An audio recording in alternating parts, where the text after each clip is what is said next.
Bonjour tout le monde, j'espère que vous allez bien. Bienvenue dans cette nouvelle vidéo. Tu l'auras vu avec le titre et la miniature, on va parler de la nouvelle application de chez Fujifilm, le X-App, qui vient remplacer l'ancienne application Camera Remote.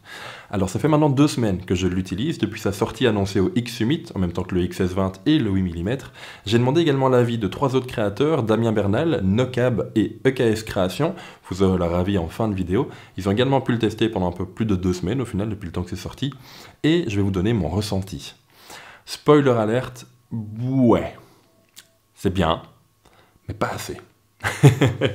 Alors, Camera Remote, l'ancienne application, son gros problème, en tout cas le gros problème que j'avais avec, c'était un problème de fiabilité. Quand ça fonctionnait en soi, c'était pas mauvais, je pouvais transférer les images de mon appareil photo à mon téléphone et utiliser mon téléphone comme outil de prise de vue pour déclencher à distance. C'était très sommaire, mais ça fonctionnait. Quand la connexion se faisait. Et la connexion se faisait vraiment pas souvent. Donc il y avait un gros problème de fiabilité. Ici, avec la nouvelle application X-App, ce problème est réglé et on a de nouvelles options. Je vous l'ai dit, la fiabilité pour moi, elle est réglée entre les deux. Je vais lancer l'enregistrement sur mon téléphone. On n'a plus pour moi ce problème de fiabilité, de connexion. Je vais rééteindre mon appareil. Donc ici, normalement, il va mettre Bluetooth déconnecté. Voilà, recherche Bluetooth. On va le faire avec mon XH2 qui est ici, juste à côté de moi. J'allume mon appareil là maintenant. Normalement, ça va se faire assez vite une fois l'application ouverte. Il va pouvoir détecter mon appareil plutôt rapidement. Et au moins, l'avantage, c'est que ça fonctionne à tous les coups. Ça fait maintenant 2 semaines que je l'utilise sur 2 boîtiers, sur le X100V et sur le XH2, et ça fonctionne à tous les coups. C'est pas aussi rapide que ce que je voudrais. Des fois, ça prend plusieurs dizaines de secondes, en fait, on va être franc. Mais au moins, ça fonctionne à tous les coups. Une fois qu'on est sur l'application, juste avant, pour avoir accès à l'application, petit schmilblick de la part de Fujifilm, si tu as un boîtier, que tu veux utiliser le X-App, la nouvelle application, il faut que ton boîtier ait la nouvelle mise à jour. Pour faire la mise à jour, il faut utiliser l'ancienne application. Donc, pour résumer, si tu veux avoir accès à X-App, il faut que tu ouvres Camera Remote pour faire la mise à jour, pour avoir accès à X-App. Il ne savait pas faire plus simple. Enfin bon.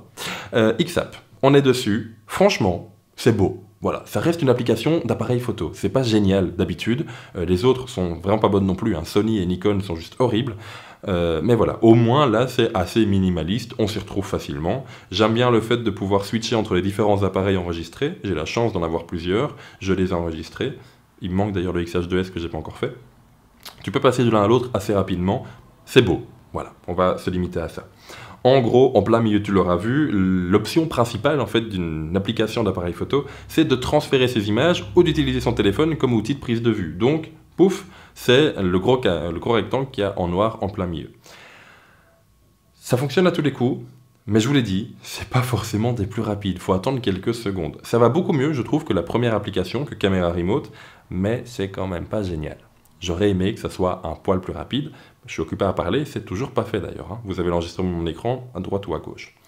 On a ici tout simplement les photos faites sur mon bureau, là il y a quelques instants, de façon à avoir de la matière dans la carte mémoire. On peut les voir ici. C'est un rendu basse qualité. C'est chouette parce que ça permet de défiler assez vite et elles s'affichent toutes d'un coup. Mais d'un autre côté, j'aurais aimé avoir un rendu de meilleure qualité. Soit. On peut choisir une photo, par exemple la photo des cartes mémoire ici. Elle n'a aucune valeur artistique, on est bien d'accord, c'est juste pour l'exemple. Si je veux la transférer de l'appareil photo à mon téléphone, je viens tout simplement la cocher, vous voyez le petit V, et je clique sur transférer l'image sélectionnée. Ça fonctionne à tous les coups, de nouveau, niveau fiabilité ça fonctionne bien, et là, je trouve que niveau vitesse, la vitesse de transfert de l'appareil photo au téléphone fonctionne plutôt bien, la vitesse est bien améliorée par rapport à Camera Remote, donc ça c'est cool. Par contre, on ne peut toujours pas transférer des RAW. On est en 2023. On est mi-2023. Ça fait des années que la plupart des téléphones font du RAW en interne, peuvent faire du RAW. Et on ne peut toujours pas transférer de son appareil photo à son téléphone, alors qu'il y a des applications qui, gratuitement, peuvent éditer des RAW sur le téléphone. Je pense à Lightroom Mobile, il n'y a pas qu'elle, mais je pense à celle-là. Il y a des applications d'appareils photo comme celle de Lumix qui permet de transférer des RAW depuis des années. Pourquoi est-ce qu'une nouvelle application comme le X-App sortie en 2023 ne permet pas d'envoyer un RAW de son appareil photo à son téléphone? Même un RAW compressé, ça m'aurait suffi. Je trouve ça vraiment dommage. On est passé à côté d'une presque perfection, parce que pour le reste, chez moi en tout cas, ça fonctionne bien. Ça fonctionne pas pareil chez tout le monde, vous le verrez plus tard. Mais donc voilà, gros point noir pour moi, on ne peut pas transférer des RAW. Ça m'ennuie, pour rester poli. Au-dessus à droite, vous voyez, donc on est sur transfert d'image. Si je clique sur l'appareil photo, on passe sur les outils de prise de vue. Je vais aller très rapidement dessus. En photo, c'est bien. Pas assez, mais bien. En vidéo, c'est pourri.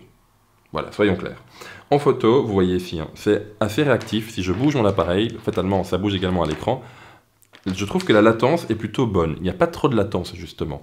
Quand j'arrête de bouger mon appareil, ça s'arrête également. La synchronisation est plutôt rapide, ça fonctionne bien. Pour info, je ne sais pas si ça change beaucoup, mais je suis sur un iPhone 12 Pro. Comme ça, vous le savez. On a en dessous les différents réglages. Je ne vais pas tous les passer en revue. Vitesse d'obturation, ouverture, ISO, etc. J'ai entendu beaucoup de personnes râler sur l'ouverture parce que l'ouverture se change de gauche à droite. Or, sur les téléphones, ça se change de haut en bas. Personnellement, je trouve que c'est pas vraiment un problème déjà, c'est vraiment pinaillé. Et puis en plus, c'est pas vraiment un problème parce que sur les bagues de diaph de nos objectifs Fuji, ça se change de droite à gauche. Donc je trouve ça plutôt logique que ça se change également de droite à gauche sur le téléphone. Voilà, après c'est, je pense, une question de goût plus qu'autre chose. Donc l'ouverture, etc. On a les simulations de films, petite nouveauté, ça c'est vraiment très cool. J'aurais aimé pouvoir changer de recette de simulation de films. Vous savez que je suis un fervent utilisateur des simulations de films modifiées, notamment avec l'application Fuji X Weekly. Vous pouvez dans votre boîtier enregistrer des réglages prédéfinis qui sont en fait des recettes de simulation de films, des pré-réglages. J'aurais aimé pouvoir changer ces pré-réglages directement dans l'application, c'est pas possible. Je peux comprendre que ça soit un peu plus compliqué, mais ça aurait été vraiment cool également. Bref, au niveau photo, on a vraiment toutes les options, sauf les options de prise de vue. Je pense à prise de vue simple, rafale, rafale haute, rafale basse, HDR, bracketing, etc. Je trouve ça dommage qu'on n'y ait pas accès. J'aurais aimé pouvoir shooter en rafale ou modifier la rafale, tout ça via l'application. C'est pas possible. C'est un peu dommage. Si on passe en bas à droite sur le mode vidéo, là par contre vous allez comprendre pourquoi je dis que c'est pourri, parce que on n'avait déjà pas beaucoup de choses sur la photo. Ici en vidéo on a encore moins. On a, vous le voyez en bas, les 4 options, vitesse, ouverture, simulation de film, balance des blancs, c'est cool, mais c'est tout. On n'a pas le log, on n'a pas la résolution, on en parle de vidéo quand même, hein. On n'a pas de résolution ou de cadence d'image. Je ne sais pas si je shoot en 1080p, en 4K ou en 8K. Je ne sais pas si je suis en 25, 50 ou 100 images par seconde. Je ne sais pas si je suis en ProRes ou en H.264. Je n'ai même pas de retour audio. Là, je suis occupé à filmer. L'audio a énormément d'importance, sinon tu ne m'entendrais pas. Voilà. Il n'y a aucun retour audio dessus. Donc, le côté vidéo, prise de vue vidéo de l'application, pour moi, est complètement à oublier. Donc, photo, c'est cool, le reste, non. Une fois que je sors de là, on a quelques petites options en dessous. On va rapidement passer dessus. Contrôle à distance, ça fonctionne très très bien. C'est juste une télécommande. Ça fonctionne à tous les coups. Quand je maintiens, ça fait une rafale. Une rafale, je ne sais pas combien d'images par seconde par contre, parce que je ne peux pas la paramétrer. Ça, c'est dommage. Mais au moins, ça fonctionne comme télécommande. On n'en demande pas beaucoup plus. Sauvegarder, restaurer, c'est très chouette, ça permet de sauvegarder les réglages de ton appareil photo. Si tu es comme moi, tu passes beaucoup de temps à modifier tous les petits réglages de ton appareil. C'est toujours très ennuyant, pour rester poli. Si tu réinitialises ton appareil photo, de devoir remettre tous les réglages un par un, ça prend beaucoup de temps et tu risques d'en oublier. Ici, pouvoir les sauvegarder pour les recharger au cas où, c'est vraiment cool. Charger l'activité, c'est pour charger l'activité récente, les dernières prises de vue de ton appareil vers l'application. Et ça permet dans l'onglet Activité, n'hésite pas à appuyer plusieurs fois dessus pour le remettre à jour, de voir le nombre total d'images que tu as fait, de voir la simulation de film que tu utilises, et je trouve le rendu plutôt sympathique, de voir le nombre d'images que tu as fait par rapport à certaines caméras, par rapport aux objectifs également, en photo, image fixe comme en vidéo. C'est sympa, mais je ne vais pas m'en servir énormément pour être totalement franc avec vous. C'est beau, voilà, c'est mignon, j'y retournerai une fois tous les 6 mois pour voir un petit peu, tiens. Sinon, au final, je ne vais pas m'en servir. Historique, je ne vais pas pas tout vous montrer non plus parce que, fatalement, il y a mon adresse dedans que je ne compte pas dévoiler sur Internet. Mais tu as la géolocalisation. Je pense que je viens de couper l'enregistrement. La géolocalisation, rapidement, c'est très bien, c'est très utile, ça fonctionne bien, c'est précis, mais c'est débile comme utilisation. Désolé, mais imaginons, on va prendre 2 cartes mémoire. Je prends des photos avec la carte A. Clac, clac, clac, clac. Je regarde la géolocalisation, ça fonctionne très bien. J'enlève la carte A, parce qu'elle est pleine, parce que je veux changer, n'importe. Je mets une carte B. J'ai plus accès dans l'application aux géolocalisations des photos de la carte A. Pire, Carte A, je prends des photos, ça fonctionne, je rentre, je vide ma carte dans mon PC, j'édite mes photos, etc. Tout est prêt, je formate la carte parce que faut bien la remettre à zéro. Toutes les données ont disparu. Donc le service de géolocalisation, il fonctionne, mais voilà. Ça m'épuise en fait parce que l'idée est super bonne, mais ils vont pas jusqu'au bout. Ça aurait été bien d'avoir les données sauvegardées par appareil photo et non pas par carte mémoire. C'est bête. Je vais laisser maintenant mes 3 amis, Damien, Mathieu et Karim, vous donner leur avis sur les applications. N'hésitez pas à aller voir également leur chaîne YouTube si l'univers Fujifilm et de la photo vous intéresse, et je vous donne mon avis juste après eux. Alors pour ma part, qu'est-ce que je retiens de cette nouvelle application Fujifilm X-App ? Pour moi, c'est du positif. Pourquoi ? Parce que on a une application qui déjà est beaucoup plus stable, chose qu'on demandait depuis longtemps avec l'ancienne application Caméra Remote. Moi, je n'ai pas noté de problème de déconnexion. La connexion est 2 fois plus rapide. Les envois sont pas forcément plus rapides, mais en tout cas, l'application est vraiment plus stable. Et avec mon Fujifilm X-S10, ça fonctionne très bien. Personnellement, je précise aussi, j'ai un Google Pixel 6a et il faudra bien regarder le combo entre l'appareil photo et le smartphone, et j'ai déjà pu avoir de nombreux retours d'utilisateurs qui se plaignaient parce que en fonction de ce combo, ça fonctionnait plus ou moins bien, notamment en fonction de l'app, etc. Enfin bref. Pour ce qui est de la prise de vue à distance, là aussi, je trouve que c'est très efficace, c'est plutôt réactif. Mention spéciale pour la télécommande que je trouve vraiment très réactive et on s'y connecte vraiment quasiment immédiatement. Donc ça, c'est vraiment top. Par contre, pour moi, le gros point noir, c'est vraiment le fait de ne toujours pas pouvoir s'envoyer des RAW. Je ne comprends pas que ça ne soit pas possible en 2023, là où d'autres marques le proposent. Bref, cette application, je trouve que c'est une belle mise à jour. Enfin bon, en même temps, il était temps parce que l'ancienne application était vraiment désuète en 2023.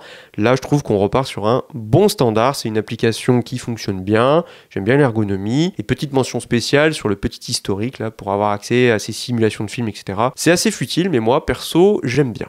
À chaque fois qu'une marque refait son application, il y a vraiment l'espoir d'avoir une application, je sais pas, aussi moderne que Insta360, que GoPro, que toutes les applications qu'on utilise régulièrement et qui marchent très bien. Et je dois dire qu'encore une fois, j'ai été assez déçu par la refonte de Fujifilm. Alors c'est pas contre Fujifilm, parce que c'est assez global. L'application de Nikon était catastrophique. Sony vient de la refaire. J'ai fait une vidéo aussi sur celle de Sony et elle était aussi catastrophique. Donc c'est vraiment quelque chose qui, je pense que les constructeurs d'appareils photo, ils savent tout simplement pas faire les applications. C'est fou. Mais pour revenir à celle de Fujifilm, moi j'ai trouvé que la connexion en Wi-Fi est toujours aussi lente, mais vraiment très lente, avec énormément de latence et une connexion qui n'est pas rapide du tout. J'ai été aussi assez frustré par les fonctionnalités, c'est-à-dire qu'elle ne sait pas lire les fichiers RAW, elle ne prévoit pas de faire des petits JPEG d'un fichier RAW pour mettre un aperçu, elle ne sait pas lire les vidéos, en fait elle sait lire uniquement les JPEG et encore elle les affiche floues parce que c'est un preview qui est extrêmement petit, donc qui sert presque à rien parce qu'on ne peut pas vraiment zoomer dedans.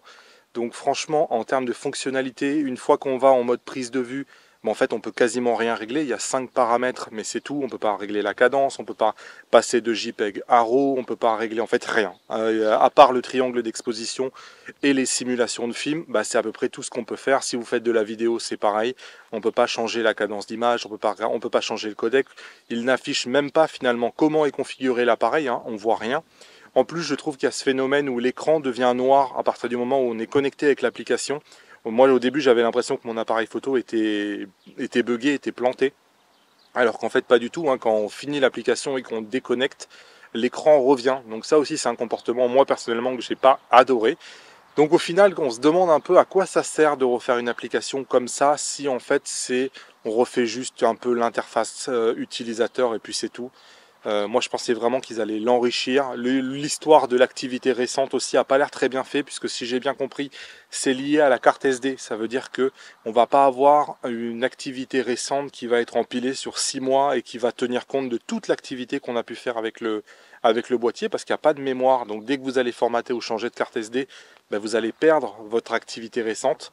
Et en fait, moi personnellement, j'ai eu des témoignages notamment sur iOS qui sont plutôt très négatifs, un peu moins négatifs sur Android, où les gens avaient l'air de dire que ça marchait un peu mieux sur iOS. Ce qui ne m'étonne pas, parce qu'on n'a pas l'impression que l'application ait été pensée pour iOS, avec des contrôles qui ne sont pas toujours natifs, j'ai envie de dire. On a l'impression plutôt d'un... Moi je suis développeur à la base, on a l'impression vraiment d'un framework qui n'est pas le framework d'Apple. Donc moi c'est vrai que un retour qui est plutôt négatif, parce que en définitive je vois pas en quoi c'est vraiment mieux que ce qui était fait avant. Pour moi c'est exactement la même chose que ce qui était fait avant, avec toujours aussi limité, toujours aussi lent en Wi-Fi. Voilà, c'est vraiment pas génial. Salut à tous, quand Pierre m'a demandé de faire cette vidéo, j'étais en vacances, je suis en vacances, donc désolé peut-être pour cette qualité audio et vidéo, mais je suis avec mon smartphone, puisque si vous suivez le Bistro Photo, hashtag pub pour le Bistro Photo, je ne prends pas mon matériel photo avec moi en vacances. Bref, Pierre m'a demandé de parler de l'application Fujifilm X-App, la nouvelle application de connexion de Fujifilm. C'est vrai qu'il y a beaucoup de choses à dire. Moi, je vais faire quelque chose, je vais vous dire quelque chose de très court, je vais vous dire ce que j'aime et ce que j'aime moins sur cette application. On va commencer par ce que j'aime moins. Je trouve qu'il y a toujours des problèmes de stabilité qui n'ont pas vraiment été corrigés par rapport à l'ancienne. Alors mon appareil photo, je l'utilise principalement avec le XH2. Mon appareil photo se connecte plus vite, il est plus vite reconnu, là c'est vrai. Mais par contre pour le transfert d'image, j'ai eu quelques bugs. Parfois il ne retrouve pas les photos où je dois le reconnecter, des choses comme ça. Il y avait des fonctionnalités de la nouvelle application que j'attendais beaucoup, comme par exemple l'historique de l'activité où vous savez vous connecter avec votre compte Google, Apple ou que sais-je, pour avoir l'historique de vos activités, les endroits où vous êtes rendu, etc. Ben, chez moi ça ne fonctionne pas encore. Alors je ne sais pas si c'est juste une disponibilité qui n'existe pas, par exemple, pas encore pour les comptes belges, ou qui est toujours en test, peut-être pour Google et que ça existe pour Apple, bref, je ne sais pas. Mais en tout cas, chez moi, ça ne fonctionne toujours pas. Je me connecte avec mon compte Google et puis j'ai un message d'erreur. Donc ça, c'est dommage, que c'est une fonctionnalité que j'attendais vraiment. Donc voilà, je ne peux pas en parler. Maintenant, ce que j'aime vraiment beaucoup sur cette nouvelle app Fujifilm, et qui est pour moi un vrai game changer pour les photographes comme moi et ceux d'ailleurs qui m'entourent, qui sont assez d'accord avec moi par rapport à ça, c'est vraiment la sauvegarde de paramètres. Ça permet en fait d'avoir en un seul boîtier plusieurs boîtiers en fait. Moi j'utilise énormément les recettes pour imiter des pellicules, hein. Donc les recettes c'est micro-réglages qui s'appuient sur les simulations de films Fujifilm, et avec différents micro-réglages on peut s'approcher d'une simulation d'une pellicule existante comme du portrait chez Kodak par exemple, ou d'autres, plein d'autres. Il y a d'ailleurs une super application qui s'appelle Fujifilm X Weekly qui fait ça, vous la connaissez certainement si vous suivez Pierre.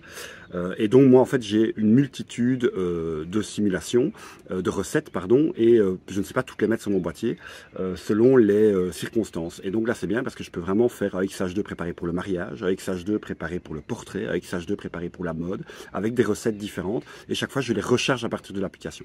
Pour moi ça c'est vraiment la chose pour les gens qui utilisent des recettes de films sur leur Fujifilm, ça va changer la vie, vraiment. Il y a moyen de charger en fait toutes les recettes existantes et de pouvoir les recharger très très rapidement avec l'application.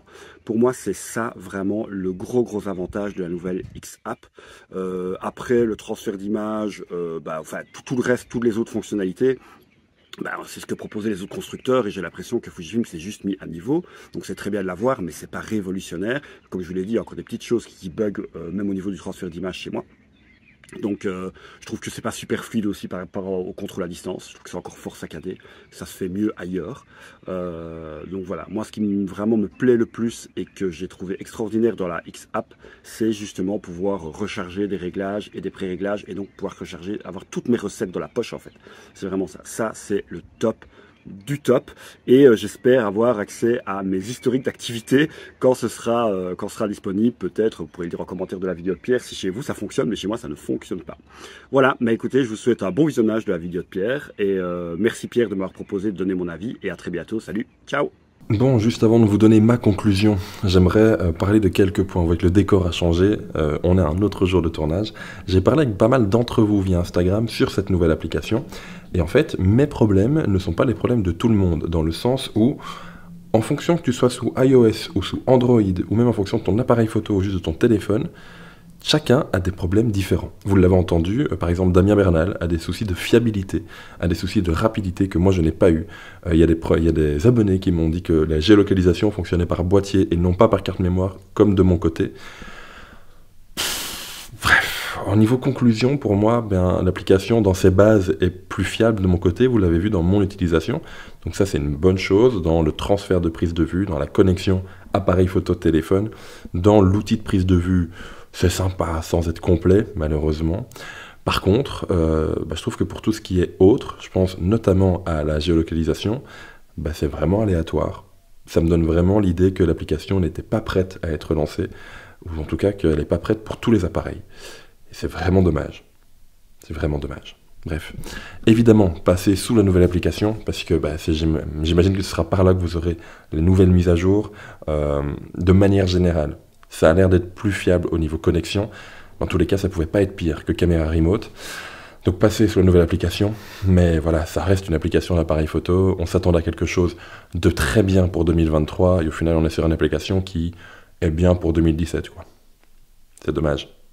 Mais bon, concentrons-nous sur les appareils photo et sur les objectifs, ça n'est qu'une application après tout. J'espère que vous aurez aimé cette vidéo, si c'est le cas, n'hésitez pas à laisser un j'aime, un commentaire et pourquoi pas vous abonner à la chaîne YouTube. Merci encore à Damien, Karim et Mathieu pour leur intervention et nous on se voit très vite pour une prochaine vidéo. Ciao tout le monde.